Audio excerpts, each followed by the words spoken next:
Arsitek kan kerjanya gampang, cuma gambar doang, gajinya gede lagi. Nah, siapa yang pernah kepikiran begitu ketika melihat seorang arsitek yang sukses?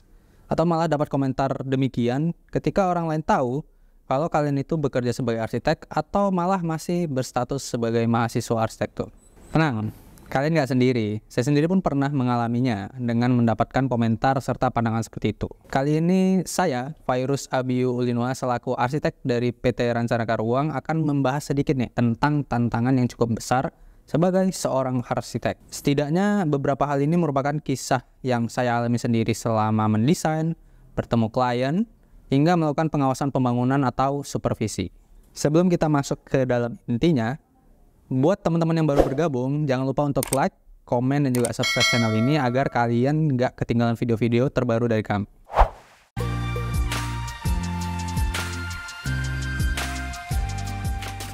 Yang pertama, kreativitas versus batasan anggaran atau batasan anggaran biaya.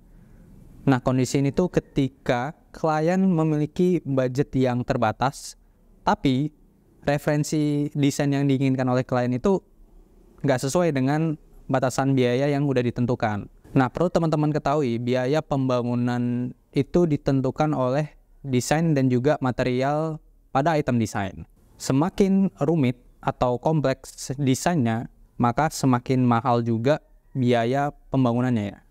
Salah satu tantangan utamanya adalah menggabungkan visi kreativitas dengan keterbatasan anggaran yang dimiliki oleh klien. Nah, sebagai seorang arsitek, itu harus mencari cara untuk menciptakan desain yang memenuhi harapan estetika sambil tetap mematuhi batasan-batasan anggaran tadi. Menjadi tantangan yang cukup besar juga ketika arsitek itu diminta untuk mencukupkan budget tertentu dengan referensi desain yang udah jelas. Tentu akan lebih sulit dicapai dengan target tersebut. Yang kedua, ketika klien itu memiliki pendirian yang kuat, sehingga sulit diberi masukan.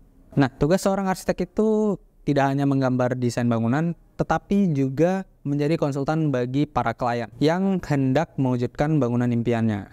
Sebagai konsultan yang baik, hendaknya seorang arsitek itu juga menjelaskan latar belakang dari konsep desain yang hendak dibuat, alasan pemilihan material, alasan membuat desain yang sedemikian rupa, hingga detail-detail yang kadang bagi orang awam itu tidak terlalu penting, sehingga klien itu dapat memahami makna dan tujuan mengapa desain tersebut itu dibuat. Selain untuk menciptakan perasaan belonging antara klien dan bangunannya, tujuan lainnya juga agar desain yang dibuat oleh arsitek itu tidak hanya mengedepankan secara estetika saja, tetapi juga fungsi yang optimal. Yang ketiga, regulasi dan peraturan. Hal ini tuh berkaitan dengan aturan Pemda terkait syarat pendirian bangunan, terutama jika akan mengajukan PBG atau IMB yang terus-terus berubah. Misal berkaitan dengan KDB, KLB, GSB, GSJ, serta yang lain. Terlebih lagi ketika klien itu tidak mau mengajukan KRK atau pengajuan rencana izin pembangunan, sehingga tidak memperoleh detail syarat dari dinas tempat. Hal ini tuh sebenarnya penting ya teman-teman, dan akan sangat membantu bagi para arsitek karena nantinya syarat-syarat tersebut itu yang akan menjadi acuan bagi para desainer untuk membuat desain secara keseluruhan yang mematuhi peraturan-peraturan setempat. Berbagai peraturan dan regulasi-regulasi terkait dengan konstruksi dan desain bangunan itu juga dapat menjadi hambatan. Sebagai seorang arsitek itu harus memahami serta mematuhi peraturan-peraturan tersebut untuk memastikan bahwa proyek-proyek ini itu memenuhi standar keamanan serta hukum yang berlaku. Yang keempat itu tekanan waktu. Nah, biasanya ini tuh saya rasakan ketika klien itu memesan desain gambar, tetapi pembangunan di lapangan itu juga berjalan secara bersamaan. Biasanya hal yang terjadi setelahnya itu adalah proses desain itu nantinya akan berjalan secara terburu-buru karena dikejar oleh tenggat waktu yang diberikan.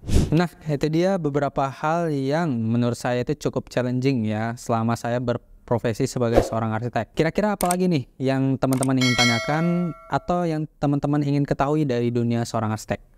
Komen di bawah ya.